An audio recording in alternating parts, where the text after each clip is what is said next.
This is section 2.4, and we want to learn how to find the factor of a function that we don't know how to factor.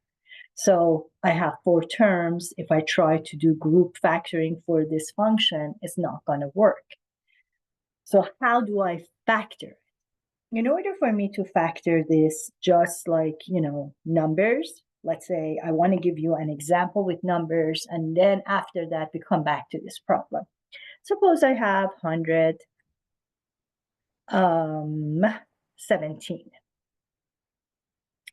And then I say I want to find the factors, or I want to factor 117. So what is my strategy? I say, is 117 divisible by 2? Then I say, well, since this number is odd, it's not divisible by 2. Then I say, how about 117 is divisible by 3?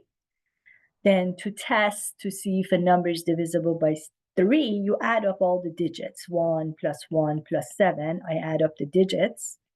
I get 9. Since 9 is divisible by 3, then 117 is divisible by 3. So I know that 117 can be written as 3 and something. To find that something, I divide by 3. And then I go to 3 times 3 is 9, subtract, I get 27. 9 times 3 is also 27. Then I write it as 39 times 3. So I want to factor 117 completely. So far, 39 is not prime, so I need to go further. So again, then I go after the factor. I say it's 39. Since 117 was not divisible by 2, 39 is not going to be divisible by 2. So if the original number is not divisible by something, the factor of it is also not going to be divisible by that number. 117 is not divisible by 2. So 39 will not be divisible by 2. But then I go after 3. I say, is 39 divisible by 3? Maybe it is. So I add 3 and 9. I get 12. 12 is divisible by 3. So 39 is divisible by 3. So I divide 39 by 3 one more time. And I go 1 times 3 is 3. 3 times 3 is 9. So I get 13.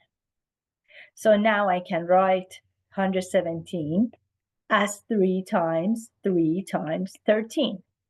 So I just want to go over the factor theorem and zero theorem. So do you see here when I divided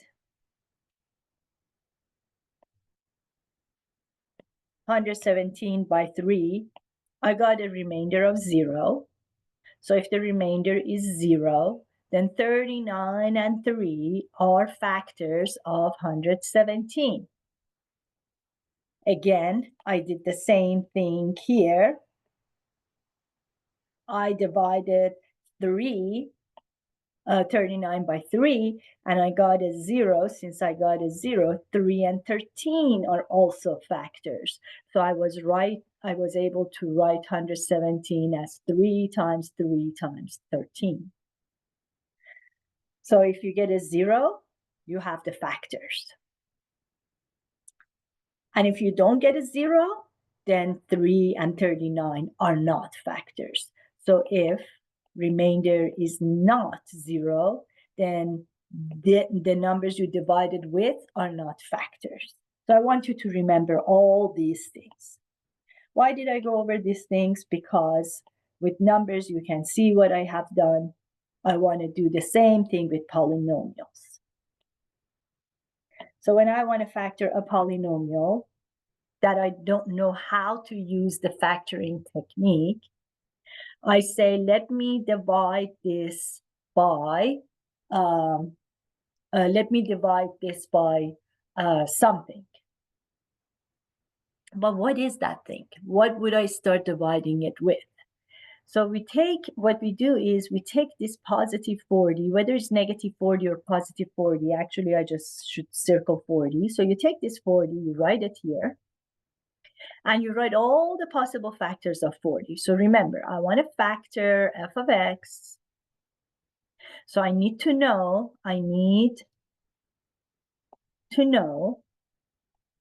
what to divide it with. Because when I had 117, I said I don't divide it by 2 because it's not even, it's not divisible by 2. So then I divided it by 3. What do we do about polynomials? What do I divide it with? Because there are so many possibilities. Do I divide it by x minus 1, x plus 1, x plus the square root of 2, x minus 2, x plus 3, x plus 50? What do I divide it with to find its factors? Because I want to do the same thing, divide this f of x by x minus or x plus something to find its factors, but I don't know what to divide with. So you take 40 and you take the coefficient of x cubed. In this case is 1. You write all the possible factors of 40. 1, 2 is positive, negative, and I will tell you why both positive and negative are eligible. 1 times 40 is 40. 2 times 20 is 40. 40 is not divisible by 3, but is divisible by 4. 4 times 10 is 40. How about 5? 5 times 8 is 40. And then 6, no. 7, no. 8, yes. 9, nah. 10. We said 20. 40. These are the possible factors of 40. Then you write the possible factors of 1. In this case, since this number is 1, you just get positive 1 and negative 1. If this 1, for instance, if this 1 was 6, then you write all the possible factors of 6, which is 1, 2, 3, and 6, right? But right now I don't have 6, I have 1. So the possible factors are just going to be 1. Then you start dividing these guys by 1. So you go 1 over 1, 2 over 1, 4 over 1, 5 over 1, 8 over 1, 10 over 1, 20 over 1, and 40 over 1. So we call the possible real or rational, possible rational. These numbers are called rational. Integers are considered rational. Rational are numbers that are fraction. So I can write this as 1 over 1. Now 1 is a fraction. 1 is an integer and a fraction. So rational means fraction. So the possible rational zeros, when you have a 0, that means you have the factor. So the possible rational zeros are 1 over 1, which is 1. Always carry the positive and negative. Positive, negative, 2 over 1, 4 over 1. So I just get the same numbers because the only thing I have here is 1. So any number divided by 1 is the number. Why do I have the negative? Because, for instance, if I multiply negative 1 by negative 40, I get positive 40. So that's why you have to put the positive and negative. Or if you take negative 2 times negative 20, you also get positive 40. That's why every time you find your factors, you have to put that positive and negative next to it, regardless of this sign. Whether it's positive or negative, you always put these positive negatives for all of them. So what is this theorem tells you? It says if you want to start dividing, if you want to find the factors of this, these are the numbers you should do syntactic division with. Okay, that's what I found. So these are the possibilities. So I'm not going to randomly go divide by x minus 6 because 6 is not here, or I'm not going to divide this by x plus 6 because 6 is not there. So I know there are a lot of numbers here, but what is it called? But it still is much better than all the possibilities. You know, there could be so many possibilities if you don't have a guideline. So I start dividing that by the numbers. So I put 1, -3, -18, +40, and then I go with -1, for instance. I put 1, 1 times -1 is -1. I add, I get -4. -4 times -1 is +4. I add, since one number is negative, one number is positive, I get -14. I end up subtracting. Negative times negative is positive. When I add, I get 54. So all I know right now is f of -1 is 54. That's all I know. I don't know anything else. I didn't find a factor because the remainder is not 0. Since this is not a 0, then negative x plus 1 is not a factor, because I was wondering if x plus 1 is a factor. So I did syntactic division with -1. Since I didn't get a 0, then x plus 1 is not a factor. So then I go after +1. I want to know if x minus 1 is a factor. Drop 1, 1 times 1 is 1, add, you get -2, -2 times 1 is -2, add, you get -20, -20 times 1 is -20, add, you get 20, because one number is positive and one number is negative, you subtract, you get 20. Again, I didn't get 0, so x minus 1 is not a factor, and x plus 1 was not a factor. So then I go to the next number, I test -2.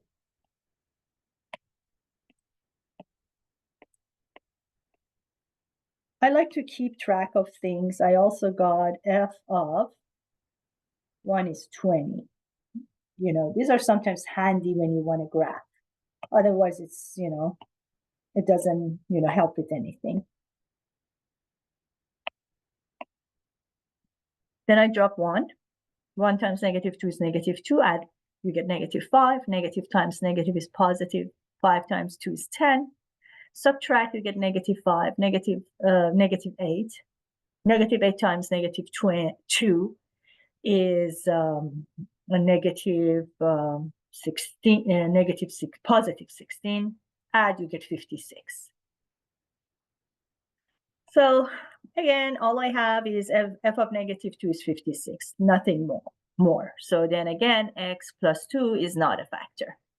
So I keep going. Then I go after the next number. I want to know if x minus 2 is a factor. So now I do the syntactic division with 2. 1 times 2 is 2. -1 times 2 is -1. Add, I get -19 times 2 is -38. I add, I get +2. So all I got was f of 2 is 2. Again, nothing more. So I'm going to get rid of these and those. Then I go after 3. 1 times 3 is 3. I mean, 1, you drop 1, I'm sorry. 1 times 3 is 3. I add, I get 0 times 3 is 3. I add, I get -15.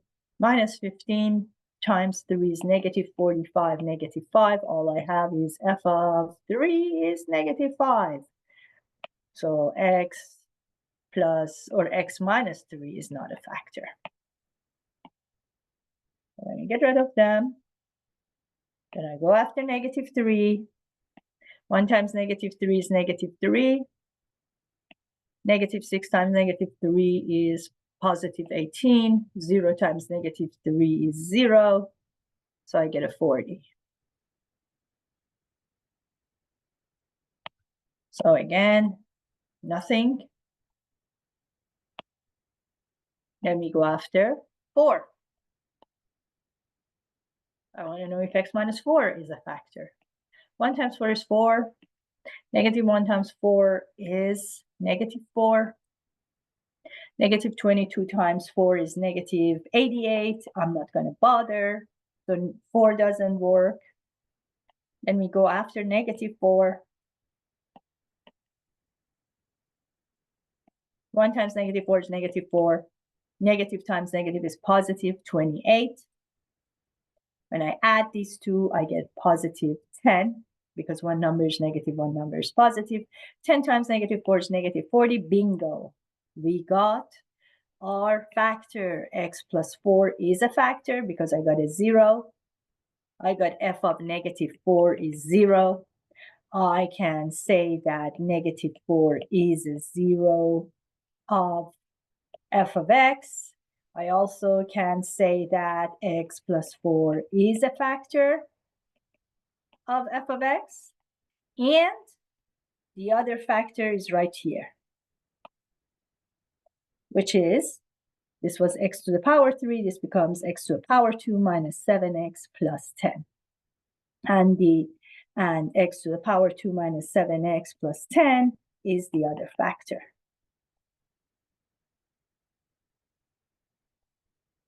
So I can go ahead and factor this one. I want two numbers to multiply to get positive 10 and add to get negative 7. Factors of 10 are negative 2 and negative 5.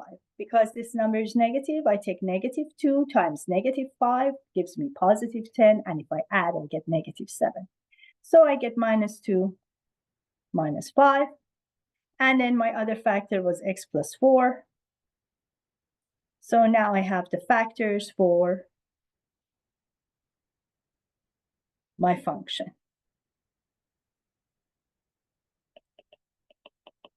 So I was able to factor it completely. And once it's factored completely, you can graph it. So now I know the zeros. The zeros are opposite of positive 4 is negative 4. Opposite of negative 2 is positive 2. Opposite of negative 5 is positive 5. These are called my zeros, which are the same as the x-intercepts.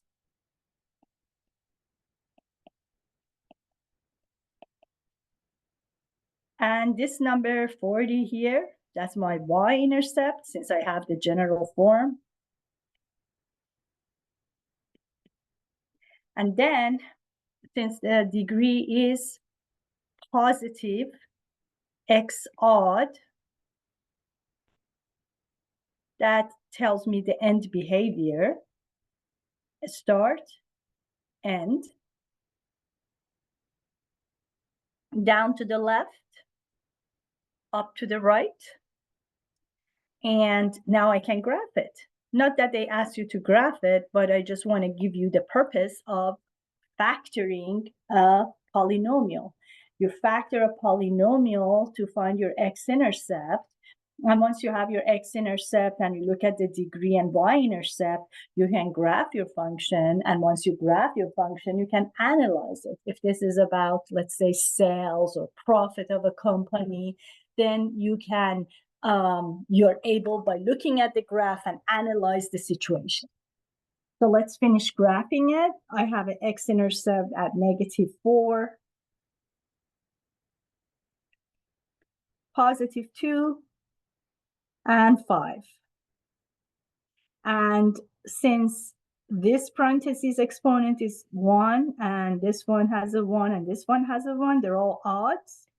So they all cross the x-axis. And the y-intercept is at 40. So suppose this is 20 and this is 40.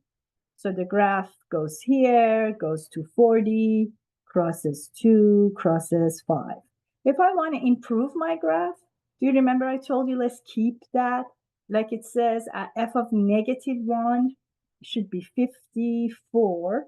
So I should have gone higher than cross the 40. I went to that so fast. I should have gone a little bit higher.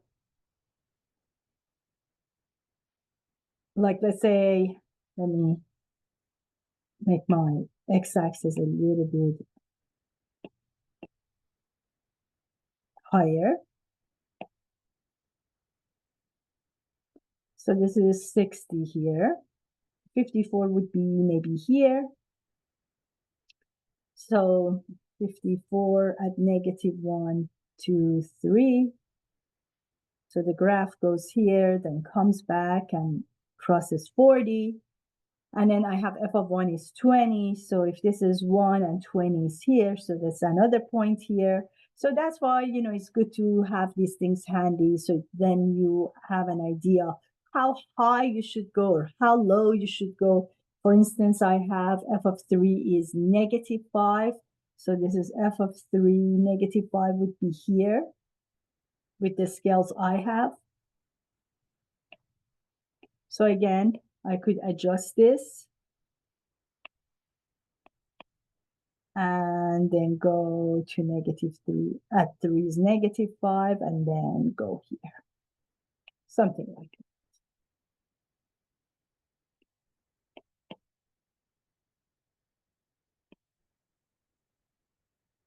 Oops.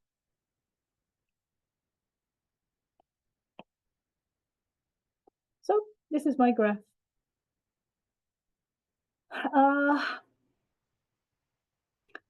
So that's what this section is about.